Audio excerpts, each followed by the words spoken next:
श्री राधे राधे दोस्तों, आप सभी का आपके अपने YouTube चैनल अध्यात्म भक्ति में बहुत बहुत स्वागत है। आइए आज आप सब सुनेंगे श्रावण मास महात्म्य कथा में 26वें अध्याय की कथा। अब तक यदि आपने पिछले अध्यायों की कथा का श्रवण नहीं किया हो तो चैनल पर वीडियो अपलोड है, आप वहां से जाकर के पिछले अध्यायों की कथा का श्रवण भी कर सकते हैं। इस अध्याय में श्रावण अमावस्या को किए जाने वाले वृष पूजन और कुश ग्रहण का विधान बतलाया गया है। तो आइए सुनते हैं श्रावण मास महात्म्य कथा में 26वें अध्याय की कथा। तो बोलिए प्रेम से भगवान भोलेनाथ की जय, माता पार्वती की जय, सर्व देवी देवताओं की जय। ईश्वर बोले, हे सनत कुमार, श्रावण मास में अमावस्या के दिन जो करणीय है उसको तथा प्रसंगवश जो कुछ अन्य बात मुझे याद आ गई हैं उसको भी मैं आपसे कहता हूँ। पूर्व काल में अनेक प्रकार के महान बल तथा पराक्रम वाले, जगत का विध्वंस करने वाले तथा देवताओं का उत्पीड़न करने वाले दुष्ट दैत्यों के साथ मेरे अनेक युद्ध हुए। मैंने शुभ वृषभ अर्थात नंदी पर आरूढ़ होकर संग्राम किए, किंतु महाशक्तिशाली तथा महापराक्रमी उस वृषभ ने मुझको नहीं छोड़ा। अंधकासुर के साथ युद्ध में तो नंदी का शरीर विदीर्ण हो गया था, उसकी त्वचा कट गई, शरीर से रक्त बहने लगा और उसके प्राण मात्र बचे रहे। फिर भी जब तक मैंने उस दुष्ट का संहार नहीं किया तब तक वह नंदी धैर्य धारण कर मेरा वहन करता रहा। उसकी इस दशा को मैंने जान लिया था। उसके बाद उस अंधक का वध करके मैंने प्रसन्न होकर नंदी से कहा, हे सुवर्त, मैं तुम्हारे इस कृत्य से प्रसन्न हूँ। वर मांगो, तुम्हारे घाव ठीक हो जाएं, तुम बलवान हो जाओ और तुम्हारा पराक्रम तथा रूप पहले से भी बढ़ जाए। इसके अतिरिक्त तुम जो जो वर मांगोगे उसे मैं तुम्हें अवश्य दूंगा।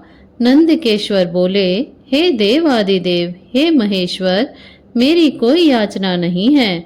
आप मुझ पर प्रसन्न हैं तो फिर इसके बढ़कर क्या वैभव हो सकता है। तथापि हे भगवान, लोकोपकार के लिए मैं मांग रहा हूँ। आज श्रावण मास की अमावस्या है जिसमें आप मुझ पर प्रसन्न हुए हैं।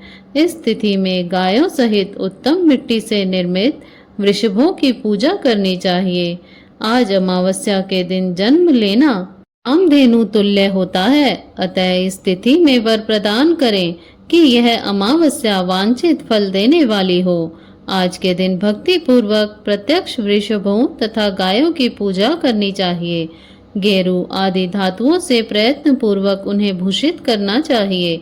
उनके सींगों पर सोना, चांदी आदि के पत्थर मढ़े और रेशम के बड़े बड़े गुच्छों को भी सींगों में बांधकर अनेक प्रकार के वर्णों से चित्रित सुंदर वस्त्र से उनकी पीठ को ढक दें और गले में मनोहर शब्द करने वाला घंटा बांध दें। सूर्य उदय से लगभग 4 घड़ी बीतने पर गायों को ग्राम से बाहर ले जाकर उन्हें साय वेला में ग्राम में प्रवेश कराएं। आहार के रूप में सरसों, तिल की खली आदि अनेक प्रकार का अन्न इस दिन अर्पित करें। जो इस दिन ऐसा करता है उसका गौधन सदा बढ़ता रहता है। जिस घर में गाय ना हो वह शमशान के समान होता है। पंचामृत तथा पंचगव्य दूध के बिना नहीं बनते हैं। गोबर से लेप किए बिना घर पवित्र नहीं होता है। हे सुरोत्तम, जहाँ गौमूत्र से छिड़काव नहीं होता वहाँ चींटी आदि जंतुओं का उपद्रव विद्यमान रहता है। हे महादेव, दूध के बिना भोजन का रस ही क्या है। हे प्रभु, यदि आप मेरे ऊपर प्रसन्न हैं तो इन वरों को तो तथा अन्य वरों को भी मुझे प्रदान कीजिए। हे सनत कुमार, तब नंदी का यह वचन सुनकर मैं बहुत प्रसन्न हुआ। मैंने कहा, हे वृष श्रेष्ठ, जो तुमने मांगा है वह सब हो जाए। हे नंदिन, इस दिन का जो अन्य नाम है उसे भी सुनो। जो वृषभ किसी के द्वारा कहीं भी किसी कार्य में प्रयुक्त नहीं किया जाता और तृण खाता हुआ तथा जल पीता हुआ, जो शांति पूर्वक विचरण करता है तथा महान वीर व बलशाली होता है, उसे पोल कहा जाता है। अतः हे नंदिन, उसी के नाम से यह दिन पोला नाम वाला होगा। उस दिन अपने इष्ट बंधुओं के साथ महान उत्सव करना चाहिए। हे वत्स, मैंने उस दिन ये श्रेष्ठ वर प्रदान किए थे, अतः लोगों के द्वारा इस श्रेष्ठ दिन को पोला नाम वाला कहा गया है। इस दिन सभी मनोकामनाओं को पूर्ण करने वाला वृषभ का महान उत्सव करना चाहिए। इसके साथ ही अब मैं इस तिथि में किए जाने वाले कुश ग्रहण का वर्णन करूंगा। श्रावण मास की अमावस्या के दिन पवित्र होकर कुशों को उखाड़ लाएं। वे कुश सदा ताजे होते हैं, उन्हें बार बार प्रयोग में लाना चाहिए। कुश, काश, यव, दुर्वा, उशीर, सकुदक, गेहूं, व्रीहि, मुंज और बलवज ये 10 दर्भ होते हैं। ब्रह्मा जी के साथ उत्पन्न होने वाले तथा ब्रह्मा जी की इच्छा से प्रकट होने वाले हे दर्भ, मेरे सभी पापों का नाश कीजिए और कल्याणकारक होइए। इस मंत्र का उच्चारण करने के साथ ईशान दिशा में मुख करके हुम फट मंत्र के द्वारा एक ही बार में कुशा को उखाड़ लें। जिनके अग्रभाग टूटे हुए ना हो तथा शुष्क ना हो, वे हरित वर्ण के कुश श्राद्ध कर्म के योग्य कहे गए हैं और जड़ रहित कुश देव कार्यों तथा जप आदि में प्रयोग के योग्य होते हैं।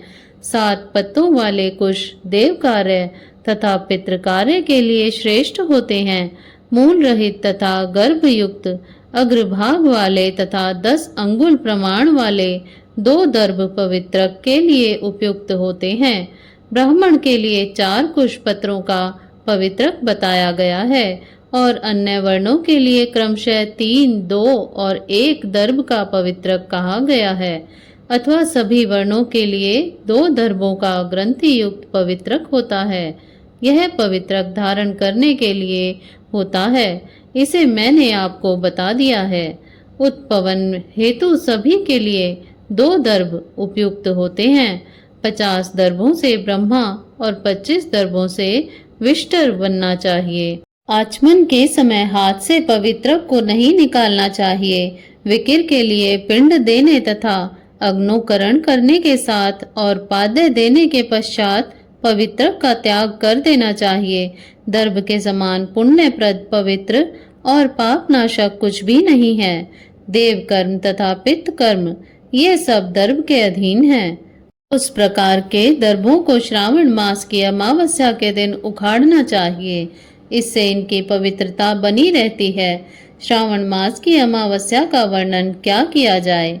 हे सनत कुमार, श्रावण मास की अमावस्या के दिन जो कृत्य होता है उसे मैंने कह दिया। श्रावण मास में और भी जो करणीय है उसे भी मैं आपसे कहता हूँ।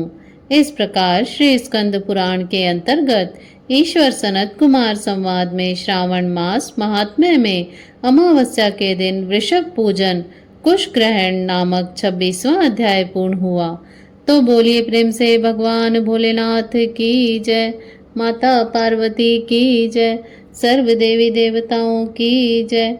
इसी प्रकार से ज्ञानवर्धक जानकारियाँ प्राप्त करते रहने के लिए, व्रत पूजा आदि के बारे में जानने के लिए तथा कथा को श्रवण करने के लिए यदि आप चैनल पर पहली बार आए हैं तो चैनल को सब्सक्राइब कर लें, ताकि आने वाली वीडियो की नोटिफिकेशन आपको समय से मिलती रहे।